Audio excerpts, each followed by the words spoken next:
सर्वांना माझा दंडवत प्रणाम. आज मी तुम्हाला एका अशा सत्यासमोर उभं करणार आहे, जे सत्य समजल्याशिवाय महानुभव पंथ समजू शकत नाही. आणि ते सत्य समजल्याशिवाय सर्वज्ञ श्री चक्रधर स्वामींच्या अवतार कार्याची महतीही समजू शकत नाही. क्षणभर विचार करा, जर परमेश्वराने सर्व जीव निर्माण केले असतील तर कोण श्रेष्ठ आणि कोण कनिष्ठ? जर सर्वांच्या अंतर्यामध्ये एकच आत्मतत्व असेल तर कोणाला ज्ञानाचा अधिकार आणि कोणाला नाही? जर परमेश्वर सर्वांचा असेल तर त्यांच्यापर्यंत पोहोचण्याचा मार्ग काही मोजक्या लोकांसाठीच कसा असू शकतो? हा प्रश्न आजचा नाही. हा प्रश्न शेकडो वर्षापूर्वीही समाजासमोर उभा होता आणि त्याच वेळी साक्षात सर्वज्ञ श्री चक्रधर स्वामींनी जीवोद्धारासाठी अवतार धारण केला. त्यांनी केवळ अध्यात्म सांगितलं नाही, तर त्यांनी केवळ उपदेश केला नाही, तर त्यांनी समाजाच्या मनावर बसलेल्या अज्ञानाच्या जाड पडद्यालाच दूर करण्याचं कार्य केलं. आजचं चिंतन आहे सर्वज्ञ श्री चक्रधर स्वामींचा परमेश्वरी संदेश, चातुर्वर्ण्य व्यवस्थेला विरोध आणि सर्व जीवांसाठी समान आध्यात्मिक अधिकार. हा विषय जितका इतिहासाचा आहे त्याहून अधिक तो अध्यात्माचा आहे. कारण येथे प्रश्न कोण मोठा आणि कोण लहान याचा नाही. येथे प्रश्न आहे परमेश्वराच्या दृष्टीने जीव कोण आहे. महानुभाव पंथ स्पष्ट सांगतो, जीव हा जीव आहे. त्याची जात नसते, त्याचा वर्ण नसतो, त्याची श्रेष्ठता जन्मावर अवलंबून नसते, त्याची आध्यात्मिक उंची त्याच्या साधनेवर अवलंबून नसते, त्याच्या श्रद्धेवर अवलंबून असते, त्याच्या परमेश्वर भक्तीवर अवलंबून असते. परंतु सर्वज्ञ श्री चक्रधर स्वामींच्या अवतार काळात समाजाची परिस्थिती वेगळी होती. अनेक ठिकाणी जन्माला जास्त महत्त्व दिलं जात होतं. माणसाचं मूल्य त्याच्या गुणांवर नव्हे तर त्याच्या जन्मावर ठरवलं जात होतं. ज्ञान काही मोजक्या लोकांपुरतं मर्यादित होतं. आध्यात्मिक अधिकार सर्वांना समान नव्हते. परंतु परमेश्वराला हा भेद मान्य नव्हता. म्हणूनच सर्वज्ञ श्री चक्रधर स्वामींनी आपल्या कृतीतून आणि उपदेशातून एक वेगळी दिशा दिली.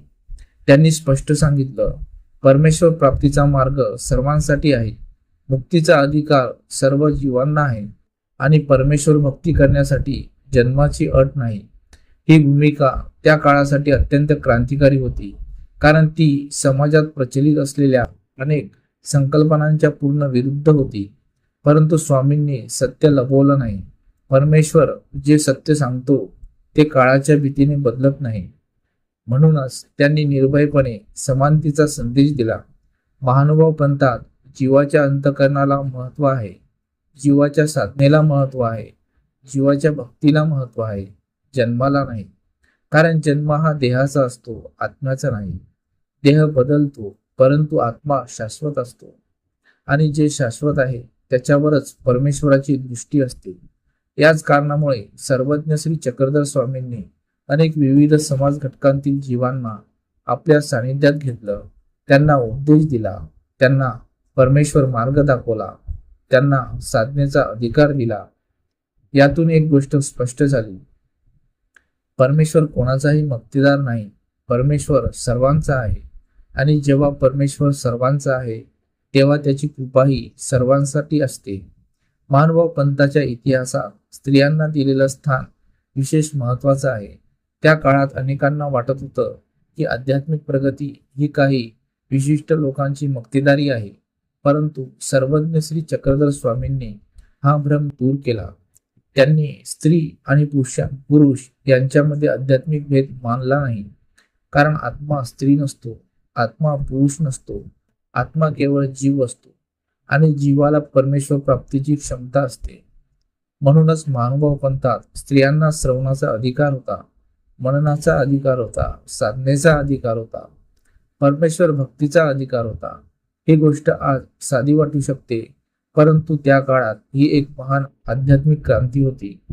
कारण इथे समानतेबद्दल केवळ बोललं गेलं नाही, तर ती प्रत्यक्ष आचरणात आणली गेली. सर्वज्ञ श्री चक्रधर स्वामींच्या कार्याचं मोठेपण याच ठिकाणी दिसून येतं. ते केवळ उपदेशक नव्हते, ते साक्षात परमेश्वर होते आणि परमेश्वराची दृष्टी नेहमीच सर्वसमावेशक असते. परमेश्वर कोणत्याही जीवाचा तिरस्कार करत नाही.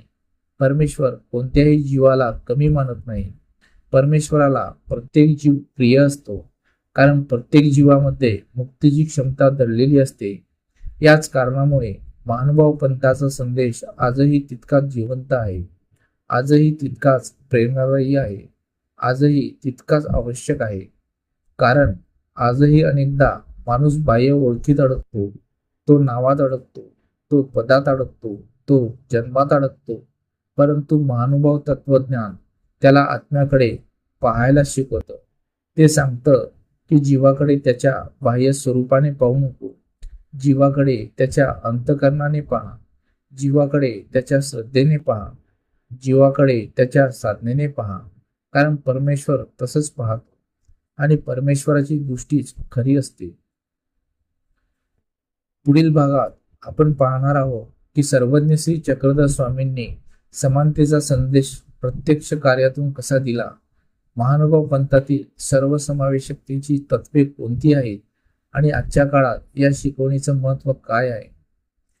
तर तुम्हाला हा व्हिडिओ कसा वाटला, आपल्या प्रतिक्रिया नक्की कमेंटमध्ये कळवा आणि व्हिडिओ आवडला असल्यास इतरांनाही शेअर करा आणि अशाच नवनवीन व्हिडिओसाठी आपल्या चॅनलला सबस्क्राईब करायला विसरू नका. पुन्हा भेटूया पुढील व्हिडिओमध्ये. जय श्री चक्रधर स्वामी. दंडवत प्रणाम.